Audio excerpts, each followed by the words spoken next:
concerning Indian society and culture, the establishment of Muslim rule over the northern parts of the subcontinent had a significant impact on the society and culture of the Indian people.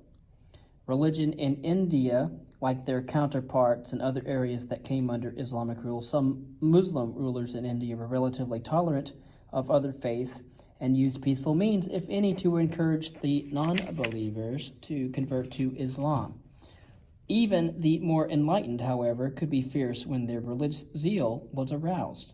One ruler, on being informed that a Hindu fair had been held near Delhi, ordered the promoters of the event to be put to death.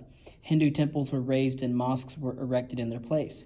Eventually, however, most Muslim rulers realized that not all Hindus could be converted and recognized the necessity of accepting what to them was an alien and repugnant religion. While Hindu religious practices were generally tolerated, non-Muslims were compelled to pay a tax to the state. Some Hindus likely converted to Islam in order to avoid paying the tax, but they were then expected to make the traditional charitable contribution required of all Muslims in all Islamic societies. Over time, however, millions of Hindus did turn to the Muslim faith. Some were individuals or groups in the employ of the Muslim ruling class, such as government officials, artisans, or merchants, catering to the needs of the court.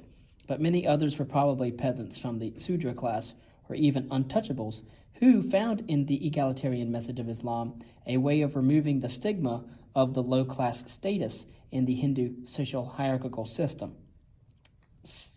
Seldom have two major religions been so strikingly different. Where Hinduism tolerated a belief in the existence of several deities, although of course admittedly they were all considered by some to be manifestations of just one supreme God, Islam was uncompromisingly monotheistic. Where Hinduism was hierarchical, Islam was egalitarian. Where Hinduism featured a priestly class in order to serve as an intermediary with the ultimate force of the universe, Islam permitted no one to come between believers and their God. And such differences as the millions of gods of Hinduism, or the one God of Brahman, through which all the gods were manifestations of Brahman, and of course the monotheistic Islam, such differences contributed to the mutual hostility that developed between the adherents of the two religions in the Indian subcontinent. But more mundane issues, such as the Muslim habit of eating beef and the idolatry and sexual frankness of Hindu art, were probably a greater source of antagonism at the popular level. And so here you have Indians not liking that Muslims are eating beef, and you have Muslims thinking that Hindu art in its sexualness is sinful. And one consequence of the Muslim conquest of northern India was the imposition of many Islamic customs on Hindu society. We see the Muslim historian Ziauddin Bahrani, who describes the attempt of one Muslim ruler in one of his writings, Alauddin, to prevent the use of alcohol and gambling, which were two practices expressly forbidden in Muslim society. Alauddin had seized power in Delhi from a rival in the year 1294. In other cases, the two peoples borrowed from each other. Some Muslim rulers found the Indian idea of divine kingship appealing. In their turn, Hindu rajas learned by bitter experience the superiority of cavalry mounted on horses instead of elephants, which were the primary assault weapon in early India. Some upper-class Hindu males were attracted to the Muslim tradition of purdah and began to keep their women in seclusion, which termed locally was behind the curtain from everyday society. Hindu sources claimed that one reason for adopting the custom was to protect Hindu women from the roving eyes of foreigners, but it is likely that many Indian families adopted this practice for reasons of prestige or simply because they were convinced that purdah was a practical means of protecting female virtue. Adult Indian women had already begun to cover their heads with a scarf during the Gupta era, and so it happened during the Gupta Empire. And all in all, Muslim rule probably did not have a significant impact on the lives of most Indian women. We will talk about caste, class, and family. and so purdah was more commonly practiced among high castes than among the lower castes. Though it was probably of little consolation, relations between the genders were relatively egalitarian in the poor and low-class families, as men and women worked together on press gangs or in the fields. Muslim customs apparently had little effect on the Hindu tradition of sati, or widow burning. In fact, in many respects, Muslim women had more rights than their Hindu counterparts. They had more property rights than Hindu women, and they were legally permitted to divorce under certain conditions and to remarry after the death of their husband. The primary role for Indian women in general, however, was to produce children. Sons were preferred over daughters, not only because they alone could conduct ancestral rites, but also because a daughter was a financial liability. A father had to provide a costly dowry for his daughter when she was married, and yet after the wedding she would transfer her labor and assets to her husband's family. Still, women shared with men a position in the Indian religious pantheon. The cult of the mother goddess, which had originated in the Harappan era, revived during the Gupta era, stronger than ever. The Hindu female deity known as Devi was celebrated by both men and women as the source of cosmic power, bestower of wishes, and symbol of fertility. And so we here see a mother goddess originating in the Harappan culture, reviving during the Gupta Empire. Overall, the Muslims continued to view themselves as foreign conquerors and generally maintained a strict separation between the Muslim ruling class and the mass of the Hindu population. Although a few Hindus rose to important positions in the local bureaucracy, most high posts in the general or central government and the provinces were reserved for Muslims. And only with the founding of the Mughal dynasty was a serious effort undertaken to reconcile the differences. One result of this effort was the religion of the Sikhs, or disciples, founded by the Guru Nanak in the early 16th century in the Punjab. Sikhism attempted to integrate the best of the two faiths in a single religion. Sikhism originated in the devotionalist movement in Hinduism, which taught that God was the single true reality. All else is illusion. But Nanak rejected the Hindu tradition of asceticism and mortification of the flesh, and, of course, like Muhammad, taught his disciples to participate in the world. And so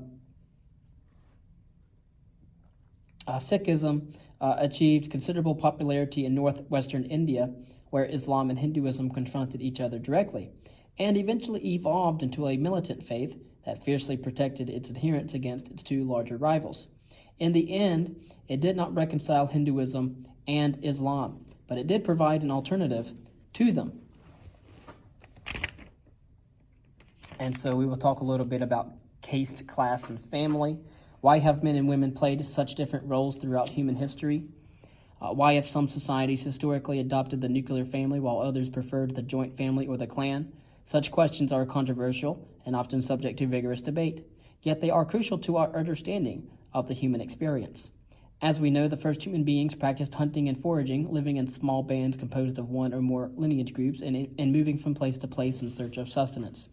Individual members of the community were assigned to different economic and social roles, usually with men as the hunters and women as the food gatherers. But such roles were not rigidly defined. The concept of private property did not exist, and all members shared the goods possessed by the community according to the need. The agricultural revolution brought about dramatic changes, however, in human social organizations. Although women as food gatherers may have been the first farmers, men, now increasingly deprived of their traditional role as hunters, began to replace them in the fields. As communities gradually adopted a sedentary lifestyle because of agricultural things, women were increasingly assigned to domestic tasks in the home while raising the children.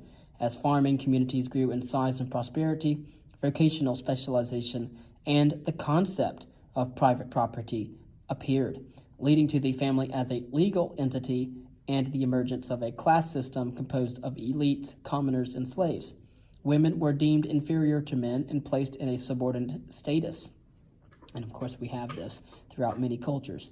But this trend toward job specialization and a rigid class system was less developed in pastoral societies, some of which still practiced a nomadic style of life and shared communal goods on a roughly equal basis within the community. Even within sedentary societies, there was considerable variety in the nature of social organizations. In some areas, the nuclear family consisted of parents and their dependent children.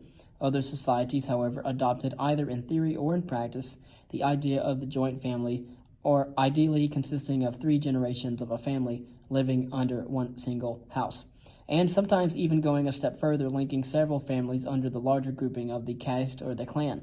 Prominent examples of the latter tendency include India and China, although the degree to which reality confronted or conformed to such concepts is a matter of debate.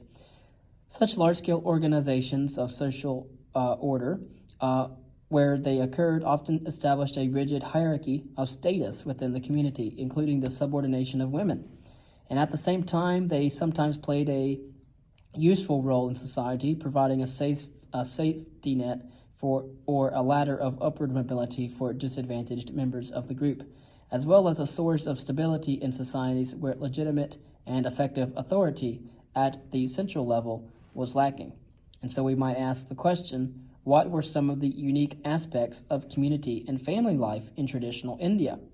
What do you think accounts for these unique characteristics? And so we will talk about the complication for both Muslims and Hindus as they tried to come to terms with the existence of a mixed society was the problem of class and caste. Could non-Hindus form castes? And if so, how were these castes related to the Hindu castes or castes, whatever you want to call it? Where did the Turkish-speaking people or elites who made up the ruling class in many of the Islamic states fit into the equation? The problem was resolved in a pragmatic manner that probably followed an earlier tradition of assimilating non-Hindu tribal groups into a system. Members of the Turkic ruling groups formed social groups that were roughly equivalent to the Hindu Brahmin or the warrior class. During the Delhi Sultanate in the north, members of the local Rajput nobility who converted to Islam were occasionally permitted to join such class groupings. Ordinary Indians who converted to Islam also formed Muslim castes or castes, although at a lower level on the social scale. Many who did so were probably artisans who converted en masse to obtain the privileges that conversion could bring. In most of India, however, Muslim rule did not substantially disrupt the class system, although it may have become more fluid than was formerly the case. One perceptive European visitor in the early 16th century reported that in Malabar, along the southwestern coast, there was separate castes or castes or classes for fishing, pottery making, weaving, carpentry, and metalworking, salt mining, sorcery, and labor on the plantations. There were separate classes for doing the laundry, one for the elite and the other for the common people. In the course of his extensive travels throughout Africa and Asia, the Muslim diarist Ibn Battuta, whom we encountered earlier, spent several months in Muslim-held territories in India. He describes the Hindu practice of sati, in which a widow immolates herself on her deceased husband and his funeral pyre as a means of expressing her fealty to her Lord and Master. And so we might ask the question, why do historians evaluate documents such as this one with caution? Are there reasons to doubt the reliability of a report by a Muslim on conditions in Hindu civilization? What evidence do you find in the selections of Ibn Battuta, who approached Hindu society from the perspective of his own experience and then applied the values of his own culture to it?